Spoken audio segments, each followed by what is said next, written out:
Statement, Post Office Horizon Inquiry, Volume 1. Minister Gareth Thomas. Madam Deputy Speaker, Sir Win Williams has today released the first volume of his report into the Horizon scandal, which caused so much harm to so many innocent people.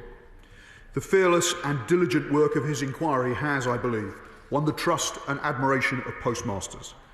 The inquiry has asked penetrating questions of a large number of witnesses and has scrutinised more than 2 million pages of evidence.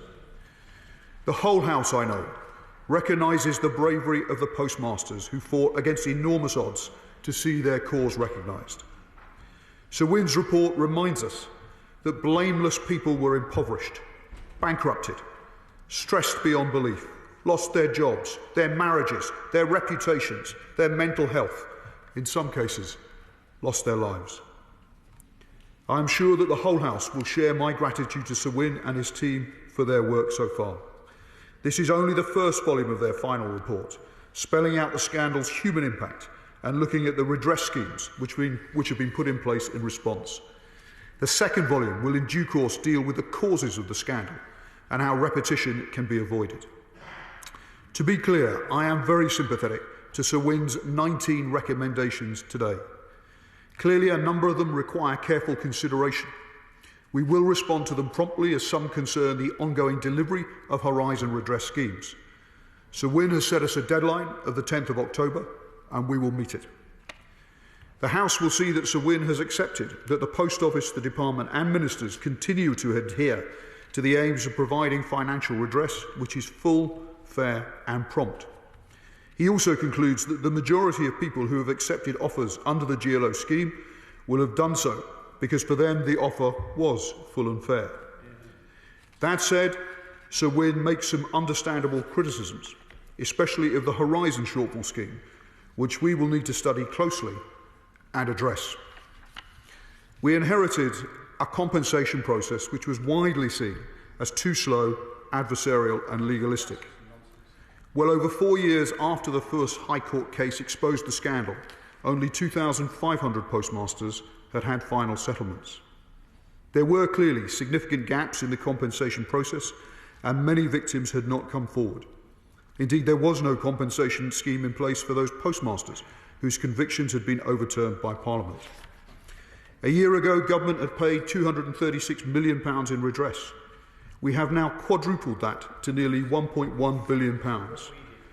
We have launched a compensation scheme for postmasters who have had their convictions overturned, the Horizons Convictions Redress Scheme, and have merged Post Office's compensation arrangements for overturned convictions into it.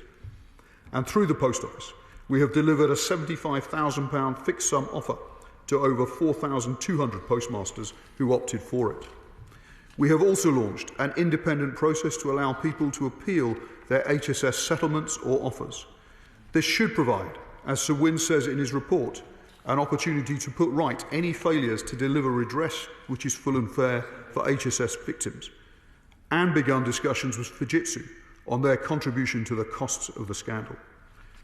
As the House knows, and as Sir Win's report underlines further today, there is still a lot more to do. I know that those postmasters who have yet to agree final compensation are frustrated with the delay. So am I.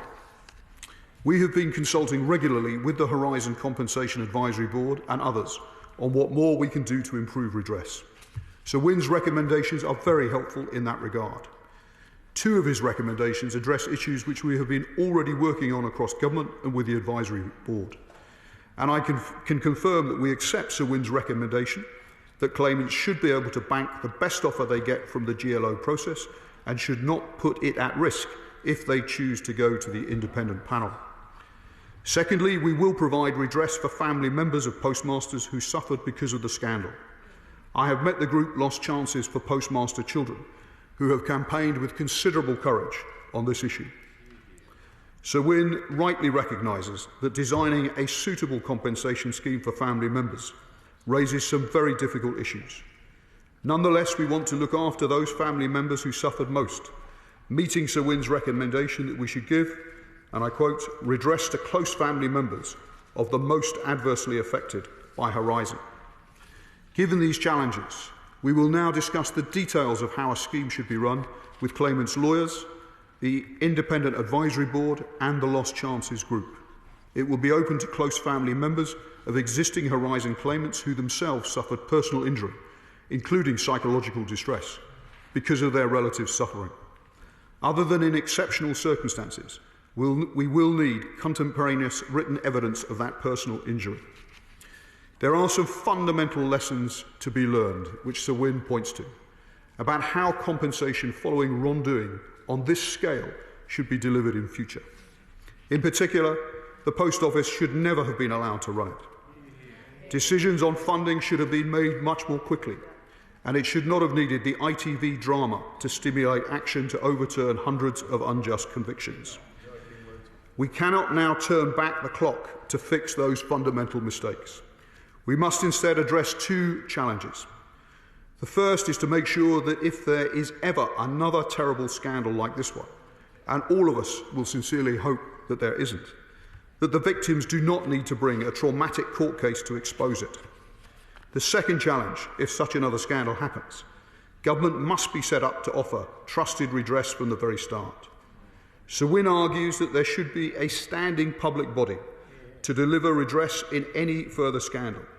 I have a considerable amount of sympathy with that argument, but clearly we shall need to analyse the options fully before we commit to it.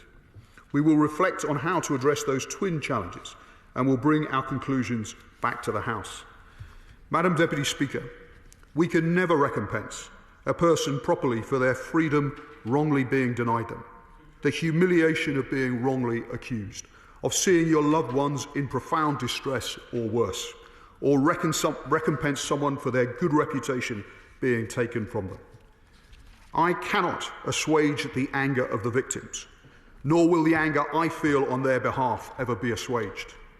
But we are determined to do more on redress and beyond, and to do it quickly, to give more of the victims of this appalling scandal at least a measure of the peace they so rightly deserve. And I commend Sir Win's report to the House. Shadow Minister, Dame Harriet Baldwin. Thank you very much, Madam Deputy Speaker, and can I thank the Minister as well for advance sight of his statement. We welcome the release of Volume 1 of the Post Office Horizon Inquiry Final Report, and I would like to put on record my thanks to Sir Win Williams and to the inquiry team for all the work that they've done, alongside all those who gave evidence. This inquiry lays bare one of the greatest miscarriages of justice in modern British history. Volume 1 focuses on redress and the human impact of the Horizon scandal, which has been evolving since the year 2000. The human impact revealed is particularly devastating. The report reveals that at least 13 people may have taken their own lives as a result of the Post Office Horizon IT scandal. And it recognises that family members have also suffered from this miscarriage of justice.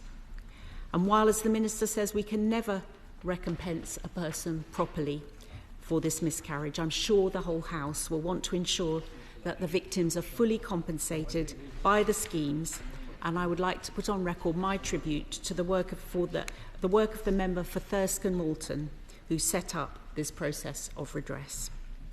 The report has recommended that the government and or the department, and where appropriate the Post Office and Fujitsu, shall provide a written response to Sir Win's recommendations by the 10th of October.